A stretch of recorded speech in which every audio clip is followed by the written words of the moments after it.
oportunidad, les dar la más cordial bienvenida a todas las personas aquí asistentes. Este es uno de los proyectos que nos habíamos planteado como parte de lo que es el trabajo del Centro de Estudios Interdisciplinarios de Género, que estamos cumpliendo alrededor más o menos unos 6 años aproximadamente, y que nos parecía muy importante poder llevar a cabo una de lo que ha sido parte de la temática de discusión que tiene que ver con la oferta académica que tenemos en nuestra universidad y que está relacionada con el asunto del arte, ¿no? El arte en sus diferentes expresiones, en sus diferentes disciplinas, y que está presente en las diferentes licenciaturas en nuestras academias. Finalmente, este proyecto escrito y apropiado el año pasado por nuestra universidad dio paso a lo que sería un seminario sobre teoría feminista del arte, y como parte de este proyecto y de estas actividades programadas está la realización de esto que nosotros denominamos el primer encuentro universitario de arte, feminismo y género en nuestra universidad. Y uno de los objetivos centrales es poder discutir en un campo que ha sido un campo bastante rico, plástico, emotivo, lúdico, crítico en relación a lo que ha sido la parte de la creación artística y su relación en cómo participamos las mujeres y los hombres en relación con este asunto de la efectividad del arte y cómo se presentan formas diferenciadas y desiguales en torno a ello. Para esta ocasión quisimos hacer un evento de 3 días en el que se incluye la participación de investigadoras de diferentes universidades, como el caso de la doctora Elibartra, quien amablemente aceptó venir a inaugurar, a ser nuestra madrina del día de hoy. Y también habrá la participación de estudiantes de otras universidades y también estudiantes de esta universidad. Entonces es una primera experiencia que queremos instaurar como el inicio, no solamente del primero, sino de muchos más encuentros universitarios. En este sentido, de verdad, les agradezco muchísimo. El interés está centrado en que podamos escuchar diferentes experiencias del orden académico, político, desde una orientación y una perspectiva feminista en torno a lo que es este campo que nos parece sumamente importante. No quiero extenderme más, también quiero dar las gracias a la doctora Susana Rodríguez y a la maestra Marilena Torres por haber aceptado estar con nosotros, ser partícipes de acá. Ya las conocemos, ellas son docentes de nuestro plantel. Actualmente la maestra Susana es la coordinadora del Colegio de Humanidades y Ciencias Sociales. La maestra Torres es actualmente la coordinadora de este plantel. La maestra Mercedes Castro es nuestra enlace académica del Centro de Estudios Interdisciplinarios de Género, y bueno, nuestra invitada de honor, la maestra Elibartra, y un servidor que me llamo Fernando Huerta. Bien, le quiero ceder la palabra a la maestra Mercedes Castro, por favor, para que también nos siga la divulgación. Gracias. Bueno, no sé si aquí o allá. Aquí, ¿verdad? Aquí. Bueno, pues en primer lugar quiero saludarlos, darles la bienvenida y bueno, primero que nada, pues quiero agradecer, ¿verdad?, encarecidamente a todos los esfuerzos que se conjuntaron para hacer posible este primer encuentro universitario de arte, feminismo y género, imaginarios y representaciones estéticas. Estos esfuerzos que se conjuntaron fueron de diversa índole y bueno, en primera instancia quiero hacer el agradecimiento a las diferentes instancias de la universidad, desde la coordinación académica, allá con la maestra Micaela Cruz Monge, la doctora Micaela Cruz Monge, a la coordinación del colegio, aquí con la doctora Roxana, de allá de tu equipo, a Ángeles, a Beatriz, ¿verdad? Por el apoyo que nos han brindado para que esto sea posible, a la misma coordinación de difusión, aquí, a publicaciones y otros, ¿no? Ahí la coordinación de difusión, a la misma coordinadora aquí del plantel, a la maestra María Elena, a la enlace administrativo, a la licenciada Julia. Bueno, todas estas instancias participaron, aportaron bastantes cosas para que esto fuera posible. Desde luego quiero agradecer a todo el equipo del Centro de Estudios Interdisciplinarios, del CEI, Liana, Fernando, Coral, Leticia, de Cuauhtémoc, etc.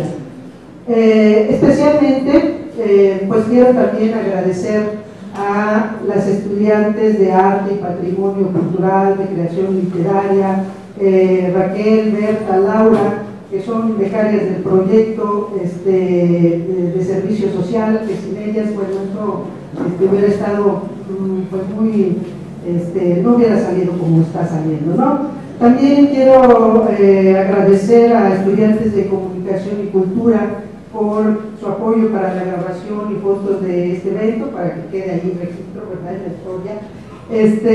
Y también a estudiantes de Filosofía e Historia, Daniel, no sé si ya anda por acá, pues también que por sus apoyos técnicos para varias cosas de la realización de este evento. Gracias a todas y a todos por su aporte para que esto sea posible.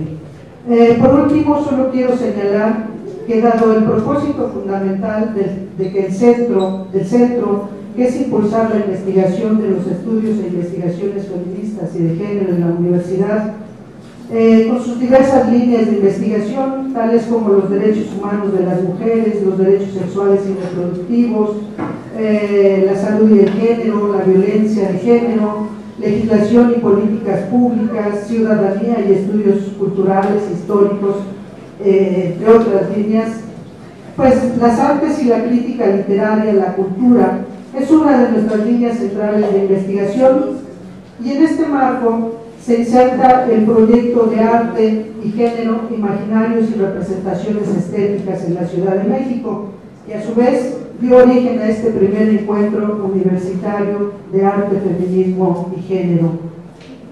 Así, bueno, pues les podríamos echar muchas cosas más, decir muchas cosas más de lo que va a significar este encuentro y de lo que va a tratar este encuentro, pero sobre todo, como decía Fernando Huerta, pues se conjuntan acá pues varias personas académicas, estudiantes, que están desarrollando, impulsando, trabajando estudios, investigaciones de arte, feminismo y género en diferentes universidades, también hay gente de Michoacán, y bueno, de la UAM Xochimilco, de la UNAM, entonces, bueno, y estudiantes también que están desarrollando e impulsando estas investigaciones. Entonces, bueno, pues solamente me resta invitarlas a disfrutar, aprender, motivarse para incursionar en estos campos de estudio y de investigación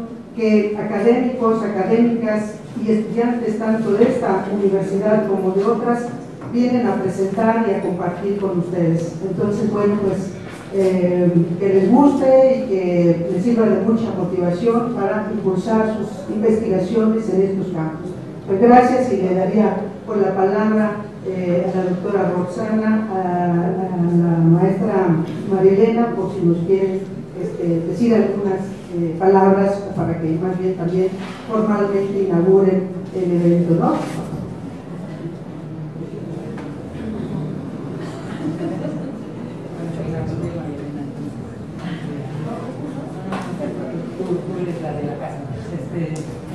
Buenos días a todas, a todos. Para mí siempre es un placer estar aquí en Tezonco, que es mi plantel. Si conocieran la rectoría, que es bastante gris, ¿no?, porque está muy encerrado, siempre salir de la rectoría a mí me da mucho placer. y sobre todo estar aquí en estos espacios de investigación. Y con respecto a los temas que están planteando, cuando vi el título del evento, hemos hecho varios eventos, o se han hecho varios eventos, aquí María Elena sabe, sobre feminismo, sobre género, sobre violencia. Cuando vi el título del evento, Imaginarios y Representaciones Estéticas de Género, me llamó mucho la atención porque es otra perspectiva, otra visión. Entender el feminismo, entender el género y entender la violencia implícita que lleva también estos temas desde el arte nos permite trabajar en otros niveles de sensibilidad de estos temas. También me llama la atención porque parte de mi tesis de doctorado justo es literatura en la frontera norte de México y sur de Estados Unidos, y trabajé específicamente con varias escritoras fronterizas donde está presente el tema del género, la violencia, la frontera que cruza. Entonces pensar estos imaginarios es súper sugerente para estos planteles, para estas sociedades, para estos estudiantes que tenemos, que transitan ahí, que están siempre en estas fronteras de cómo entendemos el género, cómo entendemos el feminismo, cómo entendemos incluso la violencia. Entonces no me queda más que agradecer a los organizadores por plantear perspectivas distintas de entender estos temas, estos conceptos que están presentes en nuestro imaginario colectivo, pero que muchas veces no sabemos cómo aterrizarlos en nuestro cotidiano, en nuestra práctica constante, y cómo podemos cruzar esas fronteras de cuál es la diferencia entre pensar desde el feminismo, cuál es la diferencia en pensar desde el género, cuál es la diferencia en pensar estos imaginarios que se construyen en ese abanico de posibilidades. Entonces, muchas gracias por invitarme, muchas gracias por sacarme de ahí, de la rectoría específicamente, y bueno, yo le dejo la palabra a María Elena para que me... Bueno, muchas gracias, muy buenos días, bienvenidos a San Lorenzo Tezonco, bienvenidas compañeras, de mi la bienvenida, Roxana, Mercedes, muchas gracias por invitarme, me siento muy honrada, estoy muy contenta. Es una de las actividades más placenteras de la coordinación de plantel, poder estar con ustedes e inaugurar este tipo de eventos. Desgraciadamente, nunca con tiempo de estar en todos los eventos completos, veo que hay un programa muy interesante de trabajo. Quiero agradecer los esfuerzos de los organizadores, porque sabemos que detrás de este producto, de estos 3 días de una enorme reflexión, de una riquísima reflexión de temas muy importantes para todos nosotros y nosotras, hay mucho trabajo de todos los organizadores. Entonces, muchísimas gracias por su esfuerzo. Creo que ya la complejidad de los temas, la riqueza de los temas la irán revisando poco a poco, con tiempo. Me parece que es muy productivo el trabajo que nos están proponiendo, son muy interesantes las reflexiones, y agradezco además que estemos empezando en Tezonco a llevar a cabo todo este tipo de actividades. También Roxana recordará que hace poco tiempo todavía la mayoría de este tipo de eventos se llevaban a cabo en el plantel del Valle, no sé si porque era como más céntrico el asunto o porque tenían su auditorio más bonito que nuestras aulas, pero me da mucho gusto entonces que estemos moviendo hacia los distintos planteles de nuestra universidad este tipo de eventos, y que también nos dan la oportunidad de sacar a la coordinadora de Ciencias Sociales de Rectoría y que nos acompañe. No me queda más que dejarles un abrazo, y un deseo de que este trabajo sea muy productivo, de que aprendamos todos, de estos temas, de que queden muchas dudas y muchos nuevos caminos de reflexión, para que tengamos periódicamente este tipo de encuentros. Creo que vale la pena. Muchísimas gracias por la invitación. Y a las 10:33, según este reloj, damos por inaugurado formalmente este encuentro universitario de arte, feminismo y género. Un abrazo a todos y muchísimas gracias por la invitación a esta inauguración.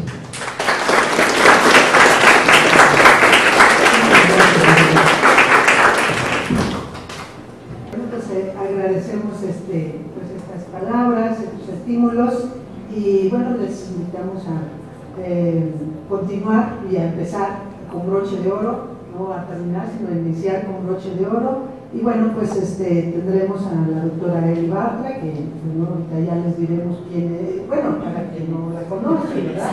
Porque muchas ya, yo trabajo mucho con mis estudiantes sobre ella y bueno, pues ya, pero bueno, ya tendremos oportunidad y bueno, pues los invitamos a pueden quedar y si no,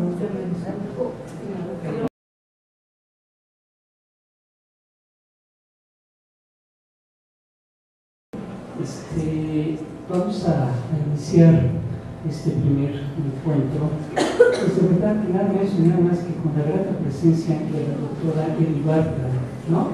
Eli Bartra es una de las grandes feministas que tiene este país y América Latina. Es maestra de varias personas de diferentes generaciones. Ella es doctora en filosofía, es profesora investigadora del Departamento de Política y Cultura de la Universidad Autónoma Metropolitana en su plantel Xochimilco desde 1977. Es cofundadora y coordinadora del área de investigación Mujer, Identidad y Poder y de posgrado en estudios de dicha institución. Es una cosa muy importante, venimos platicando ahora en el trayecto. Y bueno, están por el asunto de la revisión y más adelante ya de la autorización y de la aprobación del doctorado en estudios de género. No, estudios feministas. De estudios feministas, claro, tienes razón, de estudios feministas. Eli Bartra es, entre otros asuntos, una gran conocedora, una gran investigadora sobre los aspectos del arte y su relación en la participación y prácticas que tienen las mujeres. Ella es autora de algunos textos como Frida Kahlo, Mujer, Ideología y Arte de Mujeres en el Arte Popular. Es coautora de Feminismos Ayer y Hoy. Es compiladora de debates en torno a una metodología feminista y de creatividad invisible, que es un texto fundamental verdaderamente para quienes nos formamos desde la teoría feminista. Eli ha colaborado en numerosos congresos nacionales, tanto nacionales como internacionales, ha publicado diferentes artículos, de verdad que ha publicado muchísimo Eli Bartra, y sobre todo una de las cosas deliciosas que tiene Eli Bartra es la grata compañía de verdad su calidez como para poder platicar y estar con ella. No les voy a contar más, de verdad. Le dejo la palabra a Eli Bartra, que nos va a presentar digamos, nosotros lo que quisimos fue invitarla porque queremos que nos hablara sobre, digamos, algunos aspectos fundamentales que nosotros consideramos importantes. ¿Qué pasa con el arte y el feminismo en estos momentos? ¿Qué se ha hecho en torno a esto y cuál es un poco la perspectiva? Entonces, en ese sentido, Eli nos va a hablar sobre feminismo y artes virtuales. Sin más, les dejo la palabra con Eli. Muchas gracias. Virtuales que no, visuales. Muchas gracias, agradezco mucho la invitación al conjunto organizador, que no sé quiénes son, pero Marcelo y Mercedes Castro y Fernando Huerta por lo pronto, y debido a ellos estoy aquí.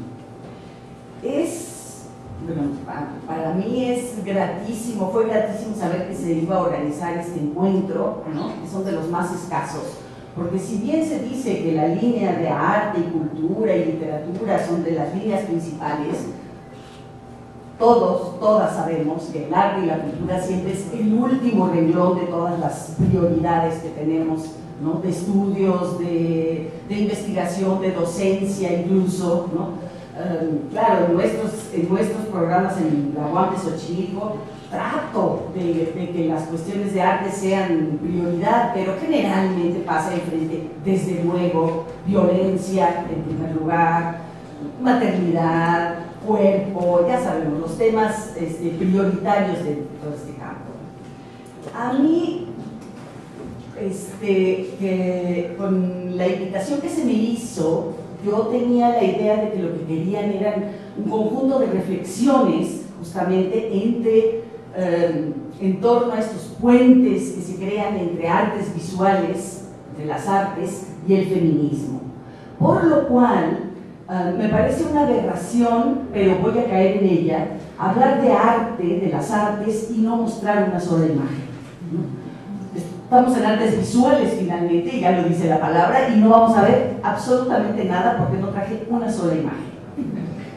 Y bueno, porque también está el campo de las reflexiones, de la metodología, lo político, y ahí fue donde yo decidí que pensé que era lo que querían. Ya muy al último dije, ¿y si paso unas cuantas estampitas? Pero decidí que no, que quedaba como un parche, ¿no? O sea, sí, yo todo lo que trabajo son artes visuales, pero también están las partes de reflexión, que son las que quería yo compartir con ustedes, ¿no? Finalmente, era esto, lo central es cómo se han vinculado las artes visuales y el feminismo. La cuestión es que las artes visuales son estudiadas desde diferentes ángulos, de muy diversos ángulos, de muy diversas disciplinas, ¿no? Tenemos la historia del arte que se acerca a estudiar, se acerca o se vincula con el feminismo. Tenemos la estética, desde de las más atrasaditas, de las que cuesta más trabajo que se vinculen con el feminismo. Yo vengo de la estética, entonces, y justamente por ser una parte de la filosofía, y la filosofía es de las disciplinas más androcéntricas que existen, ¿no? Es de las últimas que van más o menos permeándose y demás, ¿no? Y tenemos la antropología del arte, desde luego, que también es una que se ha desarrollado poco en su vínculo con el feminismo, que es a mí de las que más me interesa porque me he dedicado por muchos años a estudiar el arte popular, de México en particular. Y claro, ¿quién estudia el arte popular? ¿La estética? ¡Qué horror! O sea, pero no la quieren ver, pero ni en pintura, ¿no? El arte popular no aparece, no pertenece al arte, esas son artesanías, son producciones de segunda, de tercera, ¿no? Entonces eso no entra dentro de los excelsos lugares de la estética, ¿no? De la filosofía. Entonces las personas que se han acercado más han sido desde la antropología del arte, justamente, ¿no? Porque claro, para estudiar el arte popular hay que hacer un trabajo de campo, ¿no? En las comunidades que lo producen mucho, entonces es un trabajo bastante etnográfico, antropológico, ¿no? Entonces es ahí, pero desgraciadamente también se han creado pocos puentes entre la antropología del arte, no así la antropología en general, y el feminismo. Sobre todo en los países desarrollados, o sea, en Europa y Estados Unidos y Canadá y los países más desarrollados en los que ha avanzado tantísimo el feminismo, la teoría feminista, no así el estudio del arte popular. ¿Por qué? Pues porque no tienen arte popular prácticamente, tienen muy poco, entonces les interesa muy poco el arte popular. Y nosotras desde los países latinoamericanos, que hay algunos que tenemos tanto, pues ahí vamos tratando de ver cómo se hace ese estudio, ¿no? Están creados los vínculos entre el feminismo y el estudio de las artes, todas, pero no es un desarrollo ni parejo, ni mucho menos, es como muy desigual, ¿no? Esta cuestión de unir arte y feminismo, las artes y feminismo, de otro cuento más acerca de un matrimonio mal avenido. ¿Se acuerdan de aquellos del matrimonio mal avenido entre comunismo entre marxismo y feminismo? Como un famoso artículo que se llamaba el matrimonio mal avenido, y no encajaban del todo. Pues así parece un poquito como las artes y el feminismo, siempre hay un estira y afloja, una tensión o muchas tensiones, ¿no? Como que no forman, al parecer, una pareja armónica, y su unión se ha visto cruzada por todo tipo de avatares. Sin embargo, esta relación múltiple, como digo, compleja y difícil, ha sido más que benéfica, al permitirnos un acercamiento a los procesos artísticos de manera más afortunada. O sea, de no ver a los procesos artísticos como neutros, para empezar.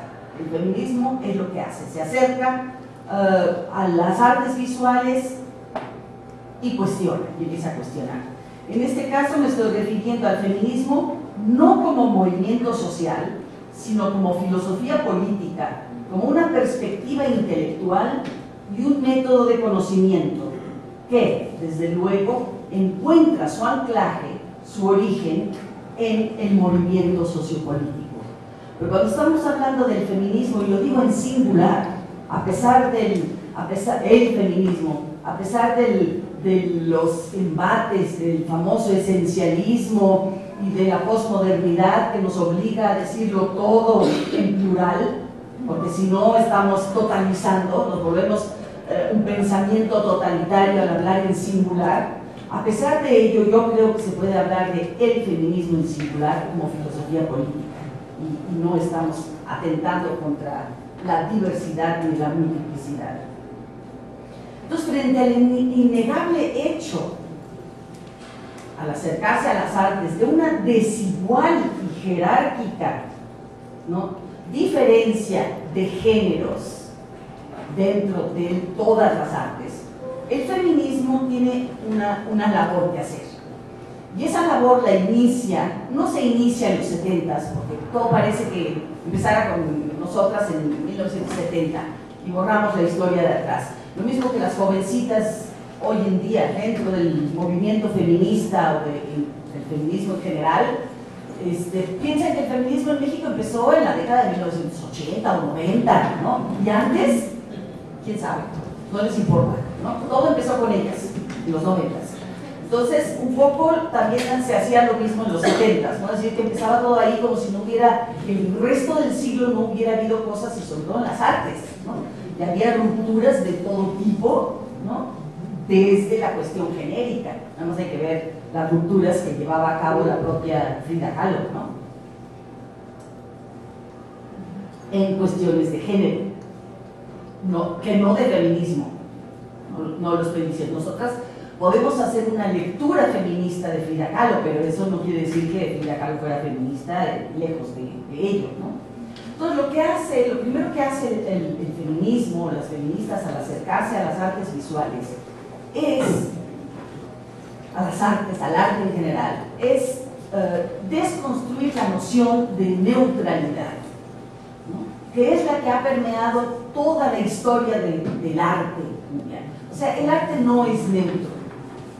El arte es creación de seres concretos, con género, con etnia, con edades, nacionalidades, etcétera, etcétera, etcétera. O sea, siempre que se dice, es que el arte no tiene sexo.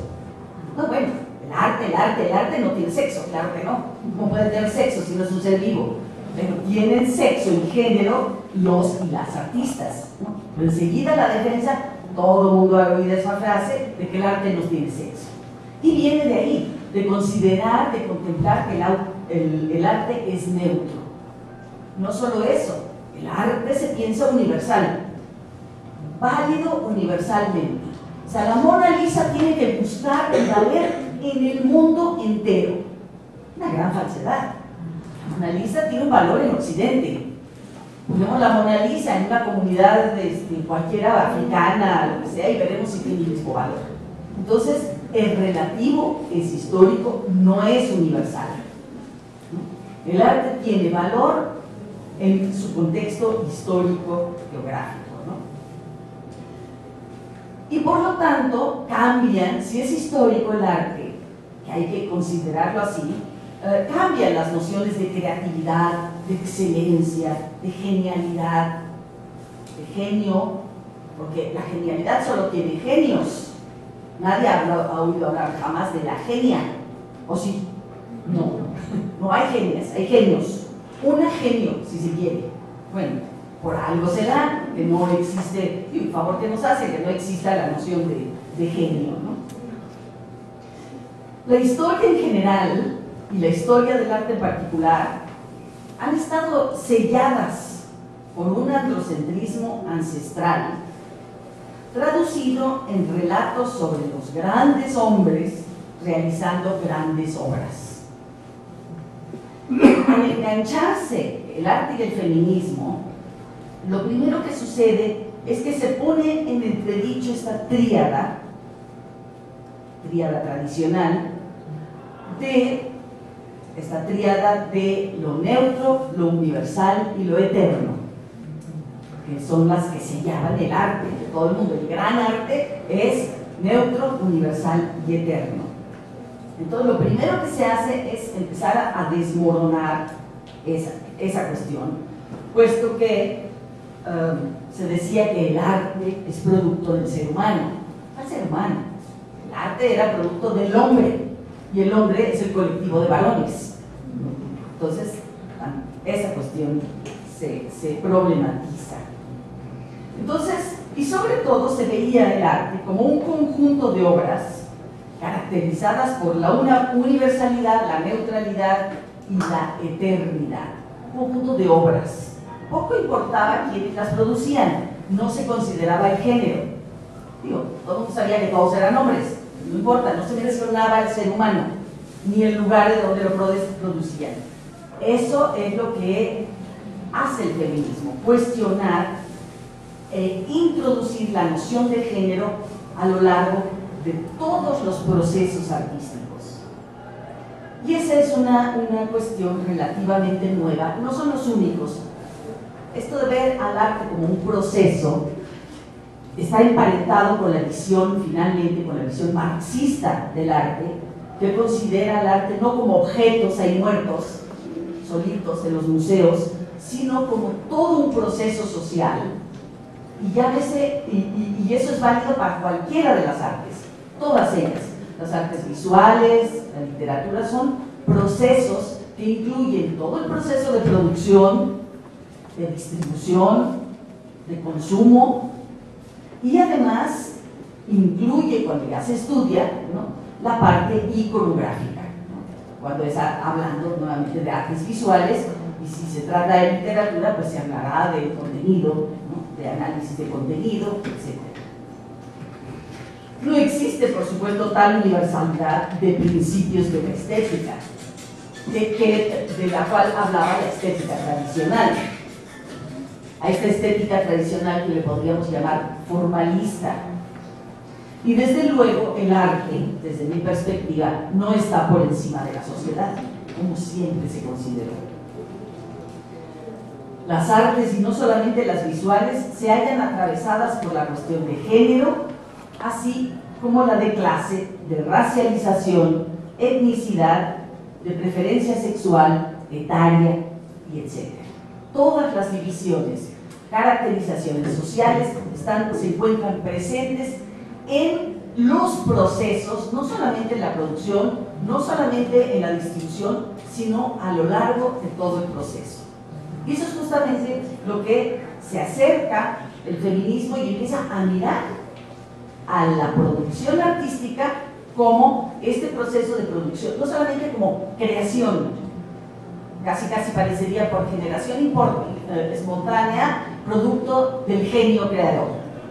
No, eso se acaba, se inserta dentro de los procesos sociales, ¿no?, y se generiza todo el proceso. Hay que generalizarlo y todas las demás divisiones para poder ver justamente dónde están las mujeres. ¿Por qué? Porque el feminismo se asoma y lo primero que se pregunta es: ¿y las mujeres? ¿Dónde están? ¿Por qué? ¿Por qué no están? O si están, ¿dónde están? Primero hay que ir y mirarlo, porque la gente no lo hace normalmente. Las personas van a los museos y ven los cuadritos, y ven las esculturas, y ven lo que haya que ver, lo que sea, y ya. De vez en cuando miran la cédula, qué raro, se dan cuenta que es de un hombre, ¿no?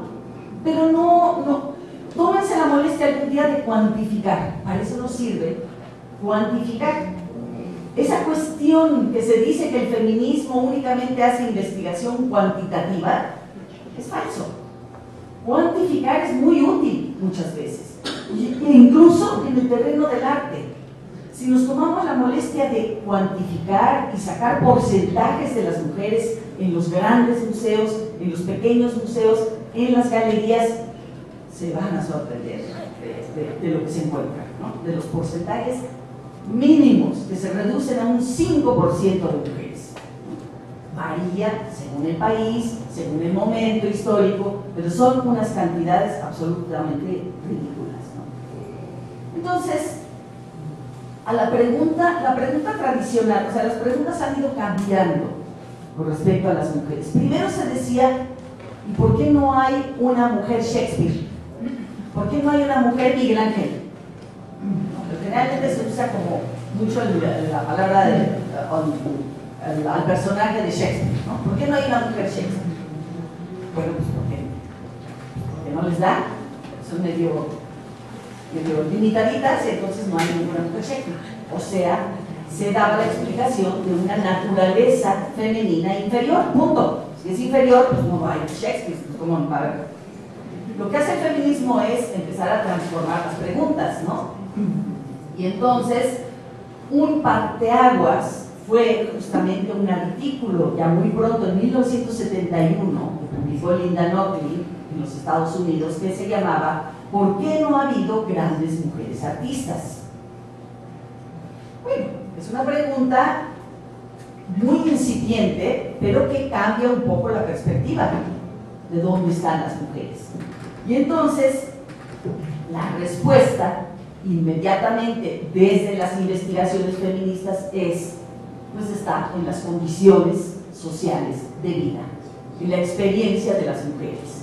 Si las mujeres vivimos en condiciones de subalternidad social, de inferioridad social, si estamos básicamente han estado a lo largo de la historia en el ámbito familiar, pues, y no han podido tener acceso ni siquiera a las escuelas, a las universidades, a las escuelas de arte. Fíjense que en México entramos a las escuelas de arte a finales del 19. O sea, llevamos un siglo, ¿no?, estudiando formalmente arte. Entonces, toda esta serie de explicaciones de las condiciones de vida de las mujeres dan respuesta al por qué no hay grandes mujeres artistas, parcialmente.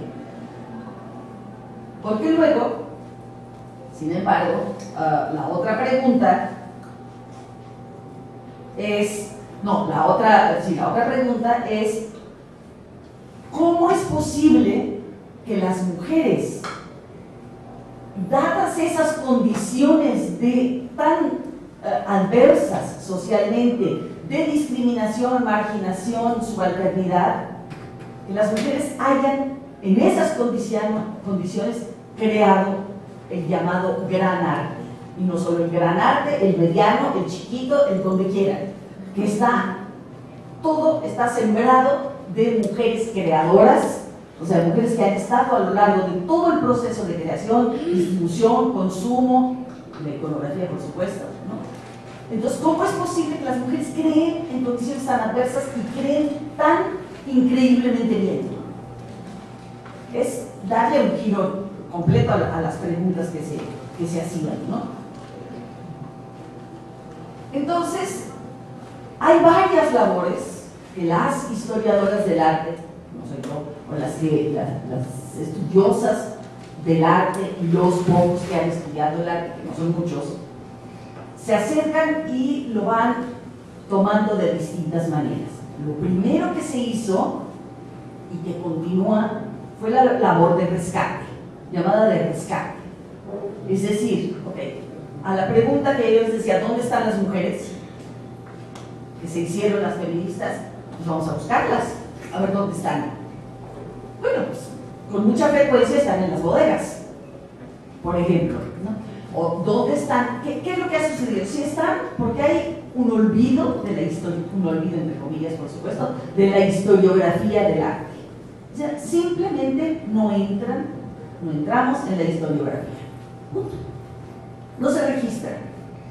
Está escrita, por ejemplo, la historia de, ¿cómo se llama? El museo de Florencia,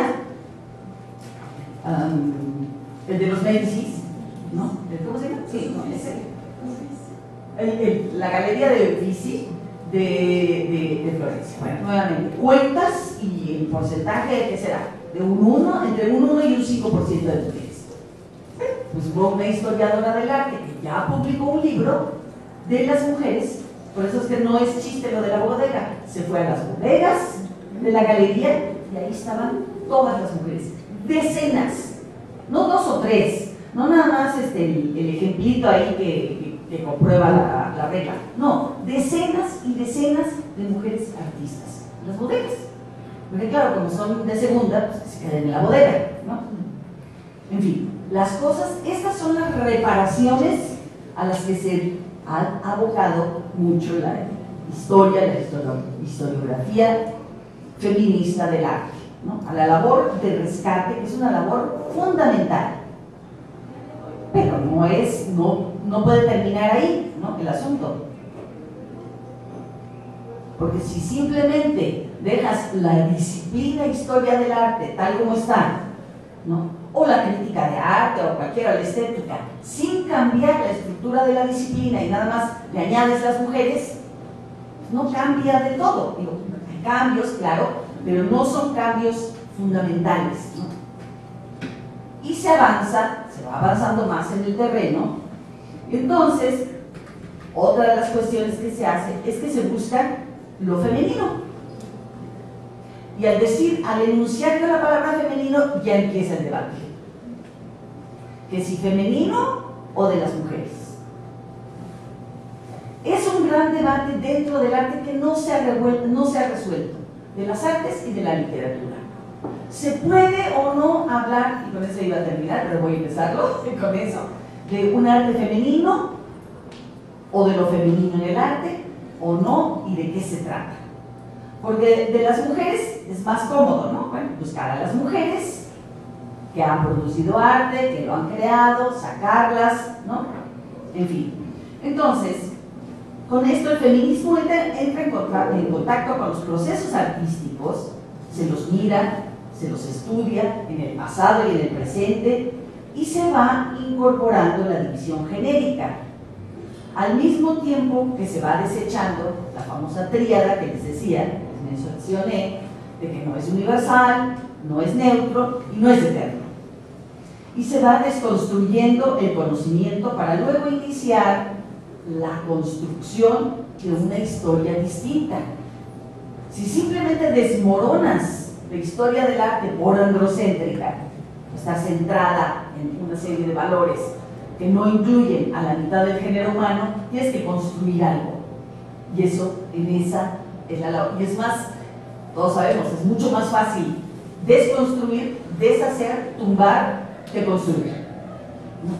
Entonces, finalmente, desconstruir, metes una bomba y tumbas un edificio, ¿no? Ya, se acabó, se derrumbó. Pero luego hay que construirlo, y bien. Entonces, esa parte es en la que han estado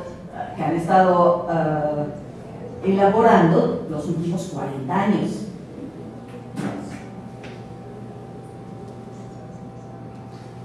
Entonces hay que construir una historia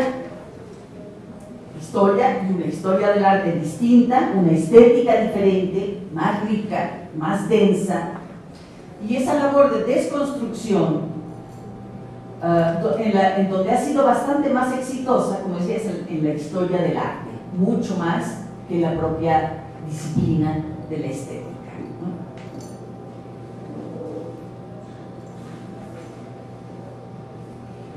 Y bueno, lo que sigue es cuestionándose el porqué de la ausencia, ¿no? Y nuevamente el porqué de la ausencia, las respuestas van por 21.000 distintos caminos. ¿Por qué no hay mujeres en el arte?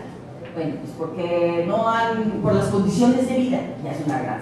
El primero era por la inferioridad, explicación de la inferioridad natural, por eso las mujeres no podemos hacer arte, como no podemos estudiar física, como no podemos estudiar matemáticas, como no podemos estudiar una serie de cuestiones así. Ya algunas ya las podemos estudiar, ya química ya. Sí, las mujeres sí pueden estudiar química, sí les da la cabeza, entonces se feminiza, ¿no?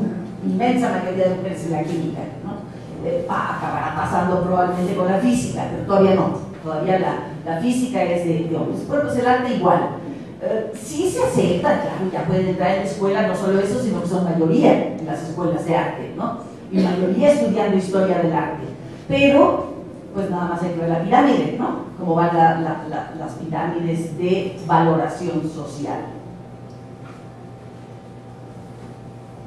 Hay dos cuestiones que han sido y son totalmente, absolutamente recurrentes para las feministas que trabajan sobre arte, por un lado, el interés por la creación artística de las mujeres, su presencia, ¿no? A ver, ¿dónde han estado, ¿no? Y por el otro, está el asunto de la estética de lo femenino, o sea, del estudio de la representación femenina, así como del conocimiento de las características intrínsecas de lo creado por las mujeres.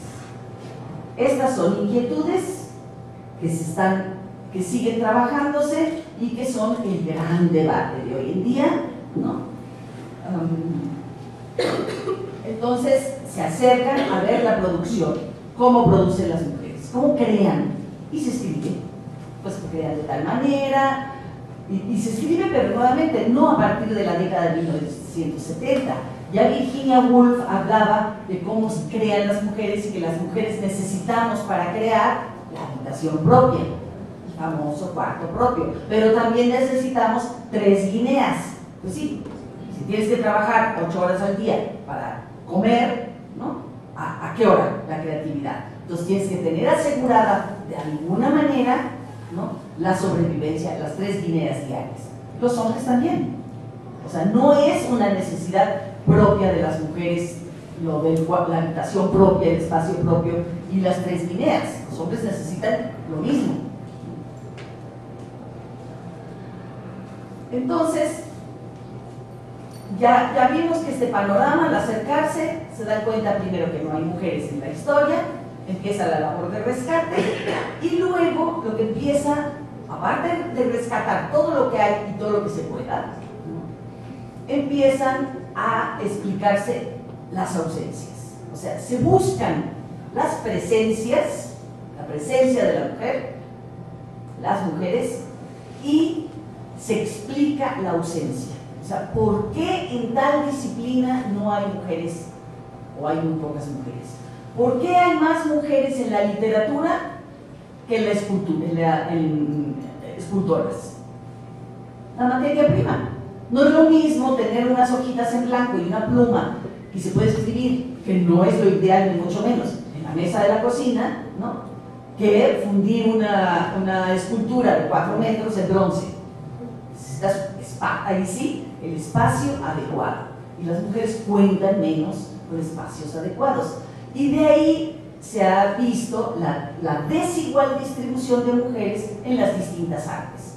¿Por qué lo que más abundan son mujeres escritoras? Por las condiciones de vida. ¿Por qué lo que más abundan son las mujeres pintoras de cuadros pequeños? Abundan. No quiere decir que todas las mujeres hagan una determinada cosa. Eso es lo que se ha también intentado explicar.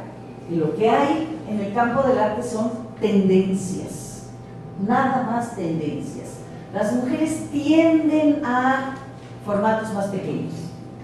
No quiere decir que no haya muralistas. Tenemos muralistas en México. En el campo del arte, cada vez que haces una afirmación que pretende generalizar, te sale automáticamente una respuesta que te lo niega. Cada vez. Las mujeres tienden a hacer más literatura lírica, más poesía lírica, más literatura intimista. Así, y Marguerite Yourcenar, que hace lo opuesto, no es intimista, no es nada, etcétera. Y la pintura, no, las mujeres tienden a hacer, en efecto, más cuestiones domésticas, más bodegones, más flores. Y Van Gogh, flores. Y Rosa Bonheur, caballos. Entonces, cada vez que se nombran tendencias, hay un ejemplo que te lo desmiente, lo cual no quiere decir que no se puedan ir aclarando esas tendencias, que además son muy útiles para entender justamente el imaginario femenino. O sea, ¿qué han hecho? las mujeres, a qué se han dedicado, qué han pensado a lo largo de los siglos y con la transformación de los siglos. Y lo mismo, esta misma aseveración que se hace, o esta misma búsqueda que se hace en el terreno de la creación, de la producción, se va haciendo también en el terreno de la distribución. ¿Por qué es tan desigual la distribución entre hombres y mujeres? Pues porque el arte de las mujeres está subvalorado, porque es inferior. Si son inferiores las mujeres, pues es inferior lo que hacen. Entonces es un arte de segunda. Y si se le aplica la etiqueta de femenino, doblemente devaluado, que es justamente el dilema, el gran dilema de las mujeres artistas. Las mujeres artistas reconocidas ya quieren ser artistas, no quieren ser mujeres artistas, ya entraron en el canon, ya son reconocidas como fotógrafas en el medio mexicano, que ahora les quieren decir que su fotografía es femenina y que son mujeres artistas. No es aceptado por una gran mayoría de mujeres artistas que no son feministas. Si son feministas es otra cosa, el ámbito de la creación feminista es muy particular. Yo digo, cualquier fotógrafa, cualquier pintora, no quiere ser reconocida en la parte femenina, por ambos lados, ni la aceptación propia, pero tampoco los hombres. Recuerden, por ejemplo, el gran piropo que le hacía Diego Rivera, que admiraba profundamente a Frida Kahlo, y cuando dijo, es la pintora más pintor, ese era el máximo piropo, ¿no? Que no fuera pintora, sino pintor. Eso es todavía tan presente, que de ahí vemos también la gran necesidad que ha habido a lo largo de la historia de todas las creadoras que frecuentemente se han tenido que poner nombres de hombres. Algunas al principio, otras toda la vida. Y otras simplemente se ponen la inicial, como hacía nuestra premio nacional Ángela Gurría, la escultora. Todos los primeros años de su creación era A. Gurría, y todo el mundo pensaba que era hombre, y le iba bien, estaba reconocida como hombre, y etcétera, etcétera, hasta que un día se descubre que no era hombre, sino mujer, pero ya tenía como un espacio dentro del mundo del arte del país. Entonces, pues ya, resultó mujer, pues ya ni modo, ¿no? Así pasa. Pero es que tampoco es un capricho de las mujeres de ponerse nombres de hombres, ¿no? Seudónimos de hombre. Es una necesidad social. Y en la literatura, si decimos literatura de mujeres, es corintellado, es literatura rosa. Entonces no lo aceptan, literatura de segunda, ¿no? Y todavía hoy en día, entonces decir, una literatura femenina o literatura de mujeres, a las literatas no les gusta para nada. Y a la sociedad en general, pues tiene la otra connotación. Y claro que quien habla de las artes, llamado o mal llamado gran arte, arte de las élites, como lo quieran llamar, sucede lo mismo, idéntico con el arte popular, porque comparte muchas de las cosas del gran arte. O sea, el arte popular es neutro. El arte popular, ¿quién lo hace? El pueblo. ¿Quién es el pueblo? ¿Quién sabe? A nadie le importa. El pueblo. El arte popular, pues ¿quién sabe qué es? Para empezar, ¿no? Si son las artesanías y qué son. Cuando digo arte popular es que comparte la gran noción de la estética tradicional, de que es un arte completamente inútil, no tiene ninguna función utilitaria, no es una cuchara de palo. Eso es artesanía. Arte popular es los objetos de Okumicho, no sirven para nada, son para ponerlos ahí y son adornos. Por eso existe el concepto de arte popular, no es una casualidad. Además no es inventado de hoy en día, ¿no? ¿Por qué? Porque comparte muchas de las cuestiones del mundo, para bien y para mal, ¿no? Por caracterización, y también está atravesado por estas cuestiones de neutralidad. Luego entonces en el pueblo, pues no hay mujeres, quién sabe quién hay, pero no mujeres. Cuando da la casualidad que nuevamente nos tendríamos y nos tenemos que abocar a la cuantificación. No hay mujeres, nos vamos a contarlas. Pues los censos no nos ayudan porque no nos da el dato, los censos no nos dan bien el dato de artesanas y artesanos.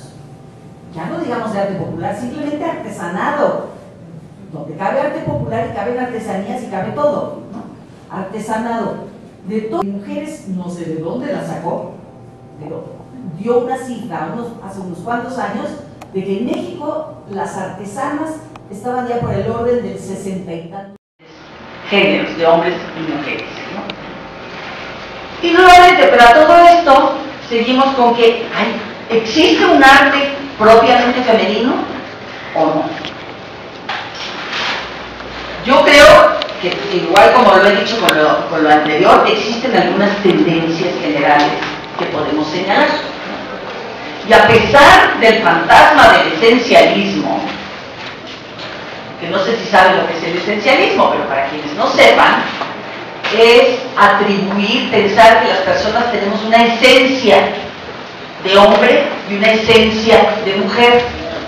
O sea, algo natural, obviamente, que nos hace ser una cosa o la otra, un sujeto o el otro. Pero es falsísimo, porque existen los sujetos mujeres y los sujetos hombres, y tienen poco que ver con lo natural hoy en día. Sí, son hembras y machos, pero ya las mujeres socialmente y los hombres no tienen ninguna esencia. Somos lo que la sociedad nos hace ser, como mujeres y como hombres. Y eso no tiene nada que ver con la esencia. Y sin embargo, a pesar de este fantasma, que no podemos decir que existe algo de las mujeres, porque enseguida te dicen que estás hablando de naturaleza femenina, ¿no? Yo sí creo que se puede afirmar que existe una estética feminista, que es múltiple, que es diversa, pero estética entendida en términos tanto del estudio del arte como de la producción del arte. Una producción artística en general, así como una práctica artística determinada por el género. Solo hace falta asomarse a la realidad teórica y práctica y comprobamos fácilmente la existencia de lo femenino. Ahora bien, la parte que se encuentra más arponeada justamente por el esencialismo es la que se refiere a la existencia de una o unas creatividades femeninas distintas a las masculinas. ¿Por qué? Por aquello de la neutralidad. Desde hace tiempo pienso que existe tal diferencia genérica, sin necesidad de pensar que existe una esencia femenina. Esto es así en virtud de que han dominado en las sociedades occidentales formas ideológicas diversas que han creado y perpetuado diferencias jerárquicas entre los géneros. Cada vez que nos acercamos a la práctica artística, nos percatamos de que hay diferencias, a veces significativas, de fondo, de temática,